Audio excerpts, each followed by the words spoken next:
श्री जैन सिद्धांत प्रवेशिकेय विरच्यते स्वल्पधियां हिताय।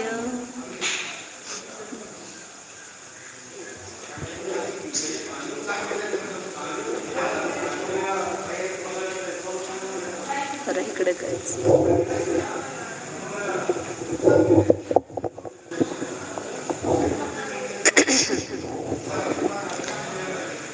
कल क्षोभशम की व्याख्या देखी थी कि उसको कहते क्षोभशम।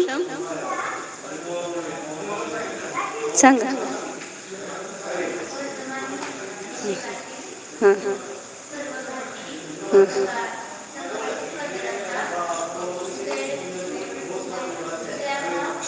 हाँ हाँ हाँ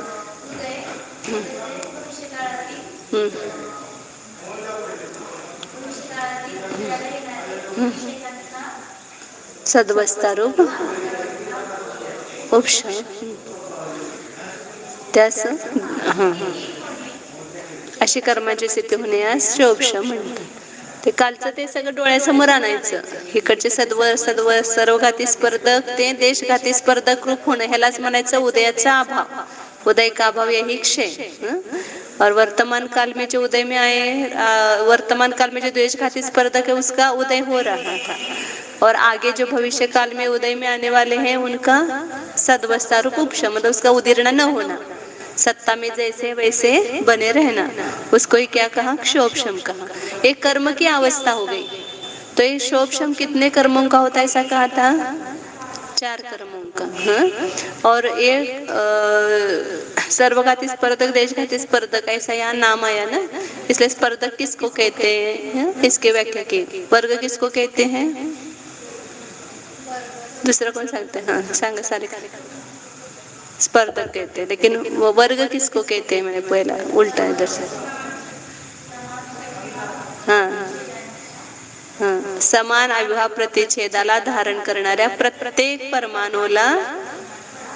परमाणु को वर्ग कहते हैं. वर्गों के समूह को वर्गणा कहते हैं और वर्गणा के समूह को स्पर्धक कहते हैं. तो कल अपने देखा था 8 8 9 9 10 10 ऐसे अविभाव प्रतिच्छेदों को धारण करने वाले एक एक परमाणु को वर्ग कहेंगे.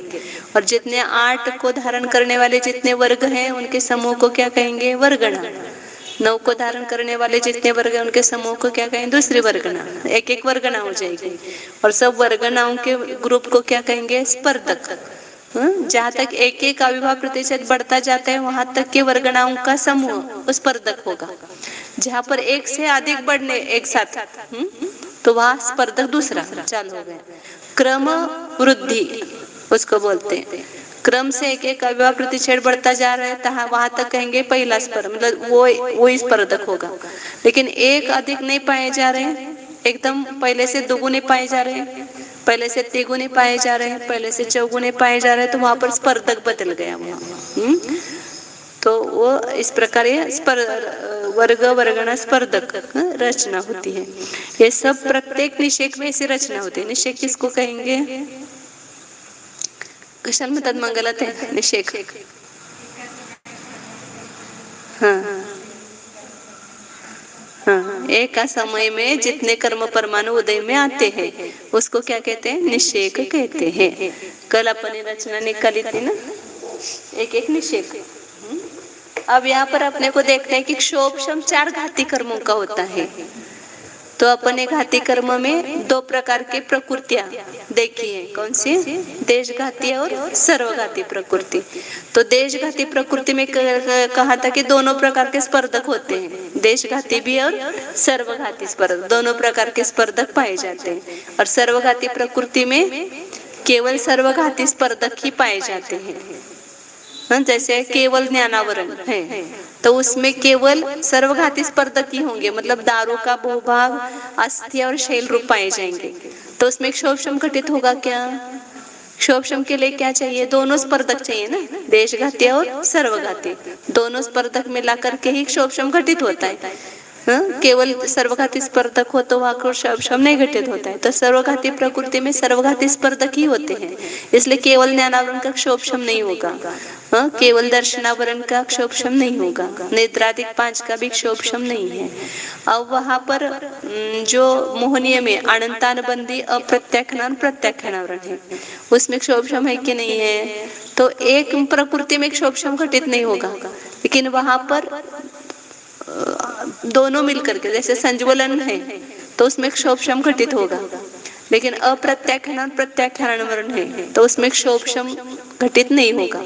लेकिन इधर जब अब क्षोभशमिक भाव कितने हैं आगे के इसमें आएंगे, दूसरे इसमें तो 4 ज्ञान क्षोभशमिक है, मति ज्ञान, श्रुत ज्ञान, अवधि ज्ञान, मनपर ज्ञान। क्यों? क्योंकि उनमें दोनों प्रकार के स्पर्धक है, क्योंकि वो देशघाती प्रकृति है। चक्षु दर्शन, अचक्षु दर्शन, अवधि दर्शन, ये भी तीनों क्षोभशमिक भाव है, क्योंकि उसमें भी ये दोनों प्रकार के स्पर्धक पाए जाएंगे, लता, दारू, अस्थि, शैल, ये सभी पाए जाएंगे। कल बताया था ना कि प्रारंभ के लता रूप है स्पर्धक,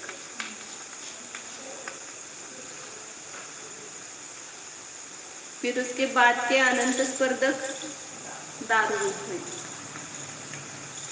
तो इसके एक भाग इतने छोटे, इतने कम स्पर्धक देशघाती रूप है, और इसके बहुभाग जो है वो सर्वघाती रूप है।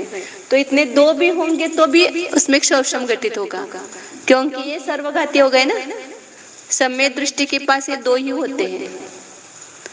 सम्यक दर्शन जब प्राप्त होता है ना, तो उस समय एक साथ, आपको समय पता नहीं था इसलिए मैं नहीं बता पाई कि चतुस्थानीय अनुभाग एक साथ द्विस्थानीय हो जाता है। मतलब जो इसके आगे के स्पर्धक थे ना, अस्थि और शैल, सब सम्यक तो होने के पहले ही, जब करण परिणाम होते हैं तभी उसके पहले ही प्रायोगिक लब्धि में वो पूरे के पूरे स्पर्धक लतार दारू रूप हो जाते हैं।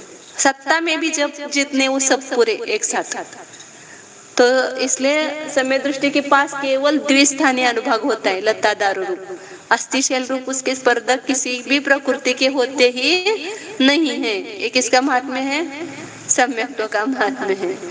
और स्थिति भी उसके पास कितनी होती है? कोड़ाकोड़ी सागर के भीतर ही, भीतर अंत कोड़ाकोड़ी सागर होती है। 30 कोड़ाकोड़ी, 20 कोड़ाकोड़ी, 10 कोड़ाकोड़ी ये नहीं होती है। तो वो दोनों कार्य सम्यक्त होने के पहले ही हो जाता है प्रायोगिकता लब्धि में ही। तो ये 2 स्थानीय होंगे तो भी क्षोभशम वहां पर भी चल रहा है ना। मति ज्ञान, श्रुत ज्ञान, अवधि ज्ञान, ये सब क्षोभशमिक ही भाव है। तो द्विस्थानीय में भी ये जो बहुभाग है ये सर्वघाती रूप है। ये क्या हो जाते हैं? ये एक लता और दारू के जो देशघाती स्पर्धक है उस रूप होकर के उदय में आते हैं, तो फिर वहां पर वो क्षोभशम घटित होता है। तो अभी अपन उस वहां जो ये करेंगे ना, क्षोभशमिक भाव के सब भेद देखेंगे, तब उसमें सब भाव में वो घटित करेंगे। अभी करेंगे तो वहां पे क्षोभशमिक सम्यक्त्व को खाली करते अपन। क्षोभशमिक सम्यक्त्व होता है तब क्या होता है? तो उसमें मिथ्यात्व, सम्यक मिथ्यात्व, सम्यक प्रकृति, ऐसे 3 प्रकार के होते हैं। आपको बताया था पहले। बंद होते समय कितने का होता है? कितनी प्रकृति का होता है बंध? एक मिथ्यात्व का ही बंध होता है। लेकिन सत्ता और उदय में 3 प्रकृति आती है, क्योंकि सम्यक तो होने के बाद ही एक मिथ्यात्व प्रकृति के 3 विभाग होते हैं, मिथ्यात्व, सम्यक मिथ्यात्व और सम्यक प्रकृति। ये सामान्य सम्यक दृष्टि के पास ये 3 नहीं होती है, लेकिन जब समझो सम्यक दृष्टि हो गया, मिथ्या दृष्टि, उसको ही ये 3 की सत्ता हो जाती है। कहते ना, जैसे यंत्र में अपन करते तो साली धान्य के 3 विभाग होते हैं, उसमें एक चावल, एक कणी उसकी और एक छिलका, ऐसे 3 भाग हो जाते हैं। ऐसे एक मिथ्यात्व प्रकृति के 3 विभाग सम्यक्त रूपी यंत्र के द्वारा 3 विभाग हो जाते, मिथ्यात्व, सम्यक मिथ्यात्व और सम्यक। तो अब इसमें जो अपन ने 4 में घटित किया था ना, अस्थि और शैल, मिथ्यात्व अवस्था में चारों प्रकार के स्पर्धक होते हैं, लेकिन जो सर्वघाती प्रकृति है उसमें ये होते ही नहीं है, ये दो कैंसर।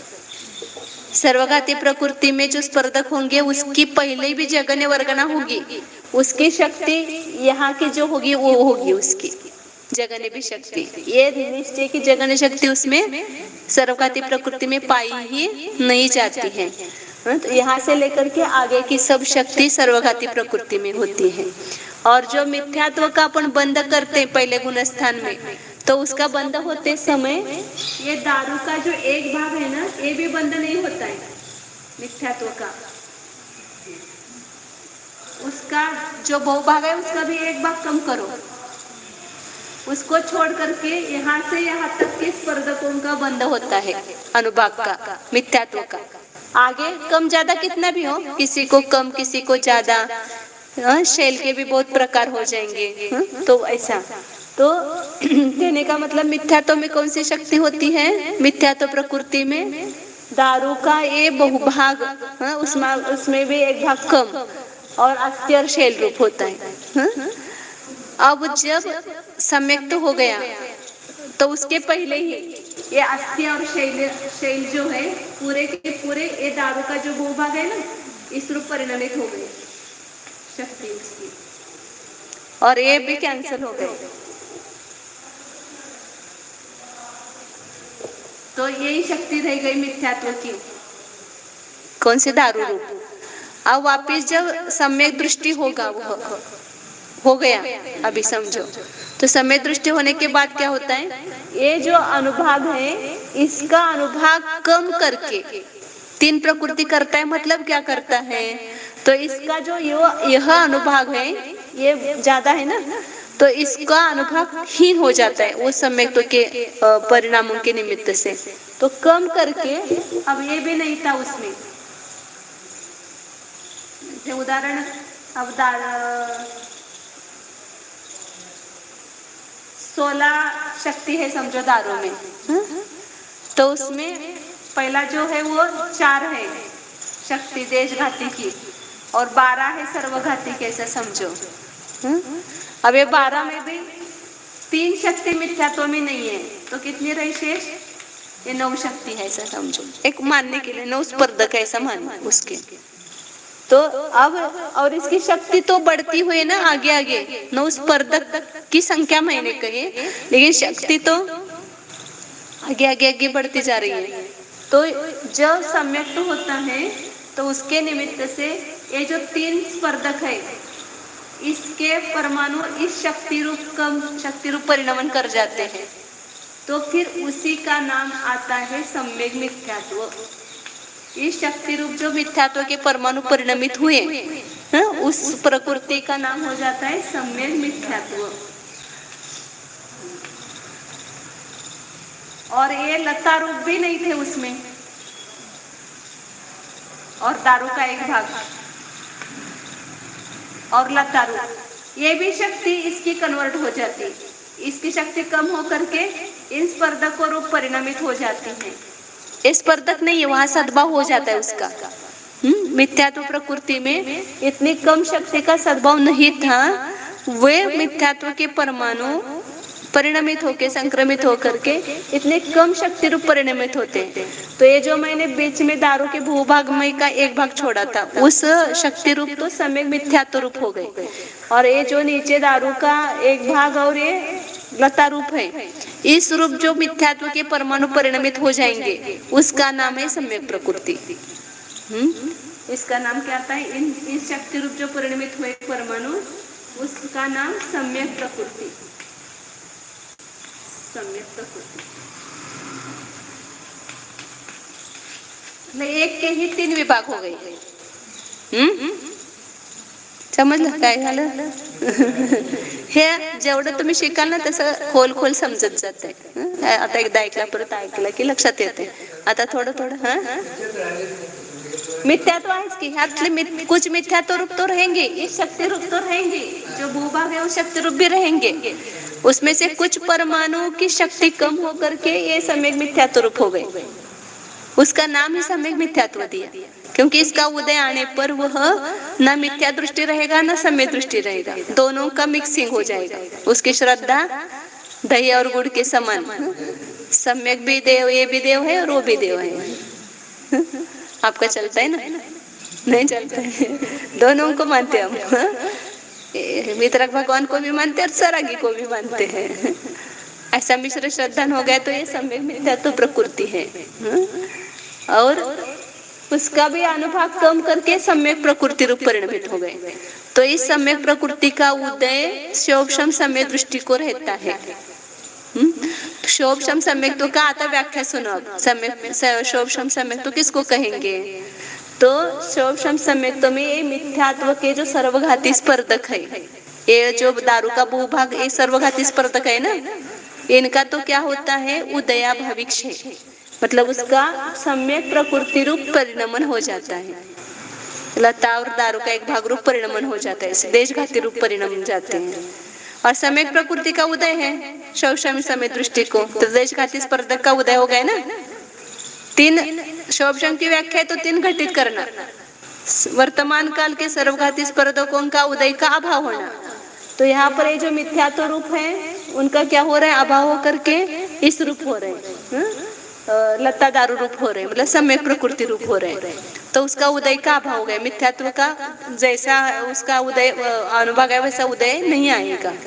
और सम्यक प्रकृति का उदय है शोभशम सम्यक तो देशघाती स्पर्धक का उदय हो गया। और जो भविष्य काल में उदय में आने वाले मिथ्यात्व के स्पर्धक है उसका सद्वस्था रूप उपशम है, वो अभी उदय में नहीं आ रहे, वो उदय में आएंगे तो सम्यक तो ही छूट जाएगा। और ऐसा होता है शोभशम सम्यक दृष्टि का, अचानक कभी भी मिथ्यात्व का उदीर्ण हो जाती है और मिथ्यात्व का उदय आता है तो मिथ्या दृष्टि बन जाता है। फिर पुनः पुरुषार्थ करता है तो पुनः सम्यक दृष्टि हो जाते हैं परिणामों की शुद्धि की, कि पुनः मिथ्यात्व के उदय का अभाव हो जाएगा और सम्यक प्रकृति का उदय आएगा तो सम्यक दृष्टि बनेगा। मतलब ये कर्म में होता है, ये तो जीव के परिणाम का निमित्त बनता है। वहां पर संक्लेश परिणाम से या किसी ने ऐसा बताया नहीं वो भी देव बहुत अच्छे हैं, ऐसा है वैसा है, तो उसके एकदम मिथ्यात्व का उदय आ जाता है। तो मिथ्यात्व के उदय से मतलब इस सर्वघाती स्पर्धक के उदय से वो मिथ्या दृष्टि बन जाता है। पुनः वो पुरुषार्थ करता है, तत्व का विचार करता है, चिंतन करता है, नहीं हमारा ये गलत हो गया है, हाँ उसका प्रायश्चित वगैरह करता है तो वापिस उसका क्या हो जाता है? सम्यक प्रकृति का उदय करके मिथ्यात्व के उदय का अभाव होता है तो शोभशम सम्यक दृष्टि बनता है। इसलिए वो पंडित जी ने बना खीन पानी माही खीन आगे माही जैसे लोहार की संडासी। शोभशम सम्यक दृष्टि की दशा कैसी होती है?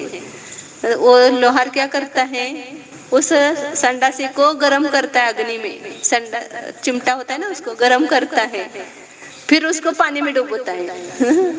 पुनः उसको गर्म करता है, पुनः उसको पानी में डुबोता है। हाँ, तो ऐसे सम्यक दृष्टि शोभशम सम्यक दृष्टि की स्थिति होती है। कभी क्षण में सम्यक दृष्टि बनता है तो कभी क्षण में मिथ्या दृष्टि बन जाता है, मिथ्यात्व का उदय आता है। तो वहां पर कुछ करना नहीं है।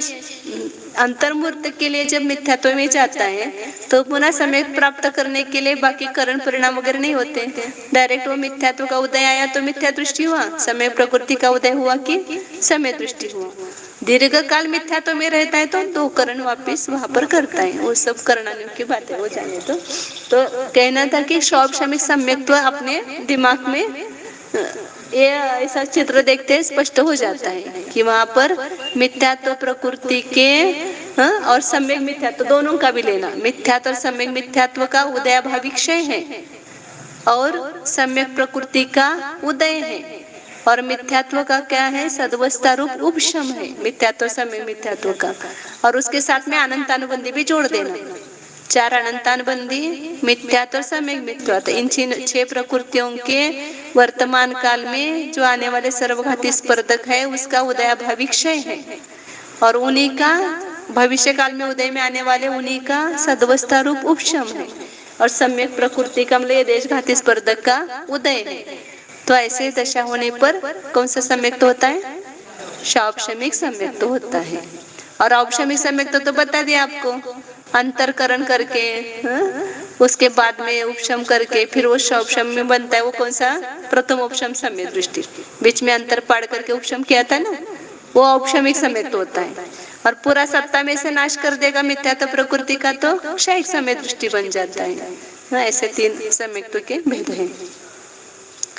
अब एक प्रश्न खाली नीचे का था, उतना पढ़ो। अविभाव प्रतिच्छेद का हो गया ना, फलदान शक्ति के अविभाज्य अंश को अव्याक्षेद, और समय प्रबंध भी हो गया था ऐसे। एक समय में निषेक किसको कहेंगे? एक समय में जितने उदय में आते हैं उसको निषेक कहते हैं, और एक समय में जितने बांधते हैं परमाणु उसको समय प्रबद्ध। उस शब्द से याद रखना, समय प्रबद्ध।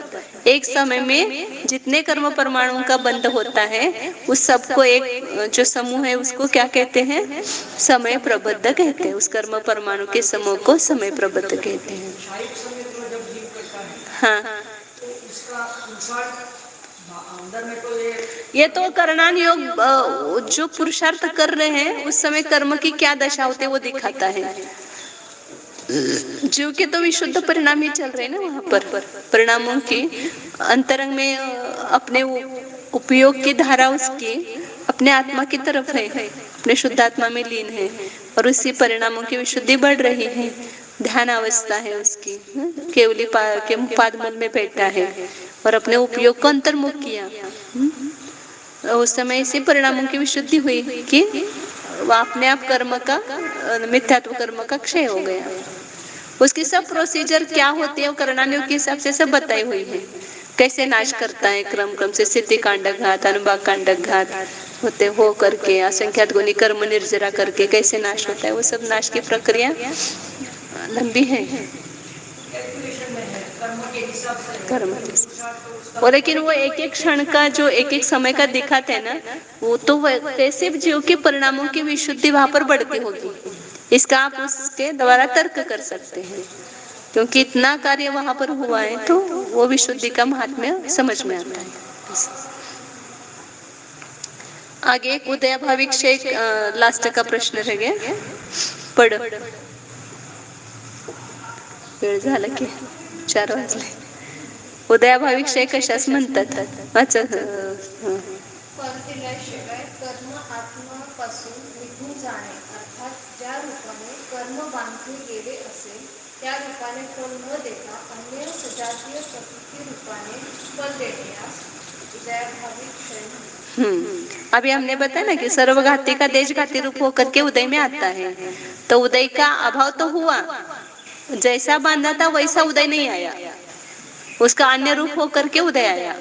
तो उसको कहते हैं उदयाभावी क्षय। मतलब उदय का अभाव होना यही उसका क्षय। अपने रूप से उदय नहीं दिया, पर रूप होकर के उदय फल दिया, तो उसको उदयाभावी क्षय कहते हैं। ये उदयाभावी क्षय शब्द केवल शौभशम की व्याख्या में ही आता है, अन्य कहीं नहीं आता है। तो इसलिए यहाँ पर सर्वघाती का देशघाती रूप होना यही उदयाभावी क्षय है। बस करते हैं, आगे कर लेते। सबको देखो, नहीं तो कल से बंद करते हैं अपन, मेरा काम भी बहुत है। हाँ, सब लोग आ रहे हैं।